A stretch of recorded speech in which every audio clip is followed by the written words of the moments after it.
All right, shalom. Shalom to the elect of Israel, wherever you might be out there. I want to start off as always by giving all praise, all honor, all glory unto Yahweh, Bahashem, Yahweh Shai, Bahashem Rachak Wadash. Double honors to the elders and apostles of Great Millstone who teach and who rule well, who taught us this truth through the power and spirit of Yahweh, Bahashem Yahweh Shai. May Lord willing, this lesson is edifying to the elect out there, wherever you might be. Excuse me. So, the Spirit led me to the book of Deuteronomy, the 22nd chapter. All right. And this shows you the wisdom that's written within the scriptures, man. That's written within the laws of the Israelites, man. Given unto us by Yahweh, Bahashem Yahweh Shai.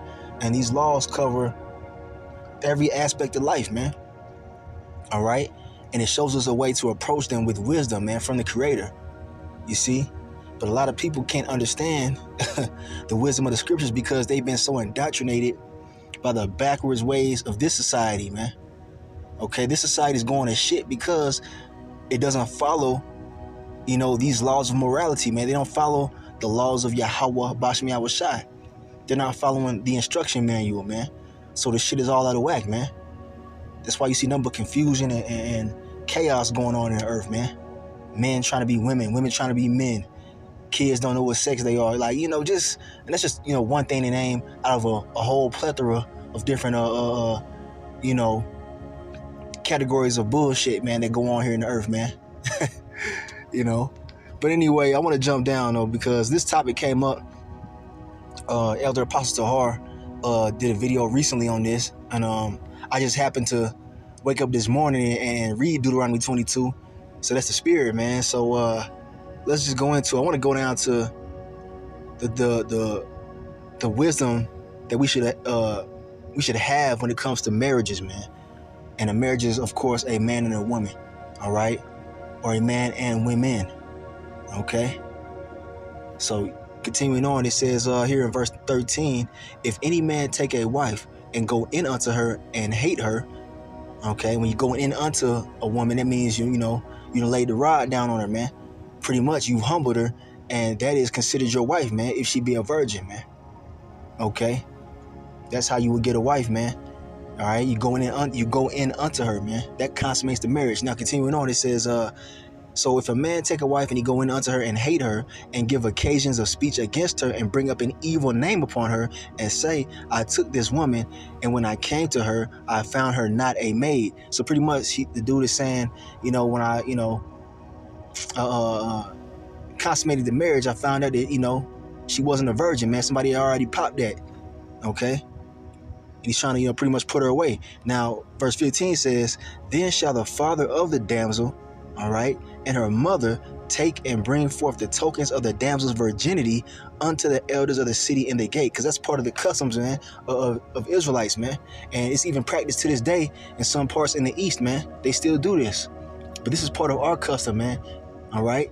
When a woman, a virgin, would, get with a man, you see, when a virgin of marriageable age would get with a man and he pops her, all right, he pops her cherry, man, and the token of her virginity is shown upon that bed sheet, man, if you know what I'm talking about, the blood, man, okay? And the parents of that woman would keep that as a receipt, man, all right? As a receipt that, hey, man, their daughter was a virgin, man. She wasn't hoeing around out here, man. She was clean when she was married, all right? And it goes on to say, it says, then shall the father of the damsel and her mother take and bring forth the tokens of the damsel's virginity unto the elders of the city in the gate.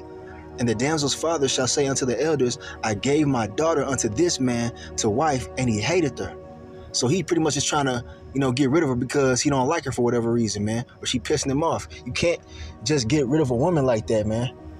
That's the ancient way. Nowadays, everybody just getting divorced for any goddamn reason, man.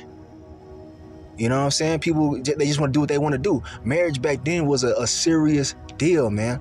And it should be today, but it's not. All right? The Lord's going to get that back in order, man, in the kingdom. But this shows you, man, our history right here, man. It was a big deal for a woman to be married to a man. Okay?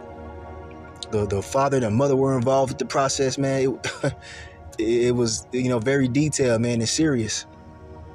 It wasn't no hookup culture back then, man. Now, continuing on, it says, Okay, so the dude, the man was like, yo, I don't want her no more, man. She's pissed me off. And, he's pretty much saying, I don't even think she was a virgin, man, when I met her. Trying to, lie or whatever. Let's see what happens. It says, and the damsel's father shall say unto the elders, I gave my daughter unto this man to wife, and he hateth her.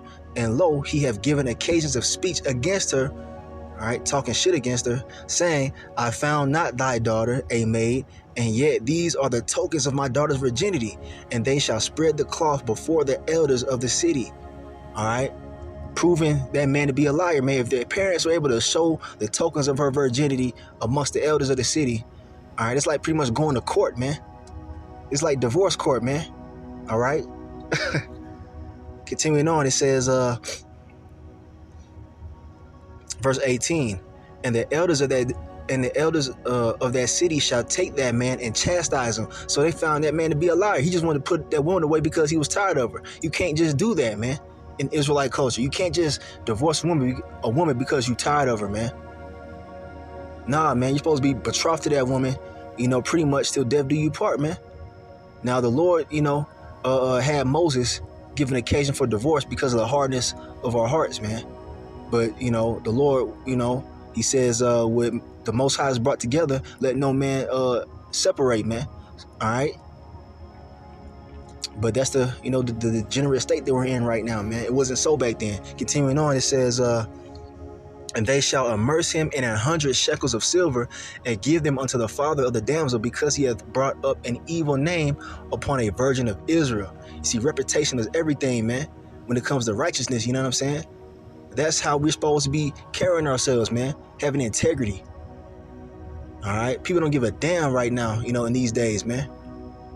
And she shall be his wife, and he may not put her away all his days. Do you see that? Verse 19. So he had to pay a fee. First, he got chastised. I know that could have been, might get his ass whooped or whatever. I don't know. But he got chastised, as it says. And then he had to pay some money. He had to pay a fee. And then he had to take her and be with her any damn way. You see that? So it's better to just stay together, man. You got to take, a relationship serious, man. People don't take relationships serious these days, man. They got this hookup culture, man. They just, you pop a woman, or a woman dealing with all kind of men throughout her life, multiple men in a day. That's an abomination, man. This is how far we've gotten from our culture, and that's why we're in the predicament that we're in, man. That's why we have all this mental anguish and suffering in relationships, because the order has been broken, man. All right. And I'm gonna stop it right there. I gotta head back to the goddamn plantation. I only had a few minutes, but I'm gonna come back to it, Lord willing, on my next break. We can finish it off. But yeah, man, this shows you the order that the Lord Yahweh Shai has established amongst our people, man. Okay. So I'm gonna end it right here. Lord willing, I'll come back, to finish this off and have some more precepts. But yeah, man, just the introduction to Deuteronomy 22. So I'm going to end it right there. I want to give all praise, honor, and glory unto Yahweh, Bahashem, Yahweh Shai, Bahashem, Rakakodash. Double honor to the elders and apostles of Great Millstone who teach and who rule well, who taught us this truth through the power and spirit of Yahweh, Bahashem, Yahweh Shai. And Kwame Asharala and the Bible Ball. Shalom.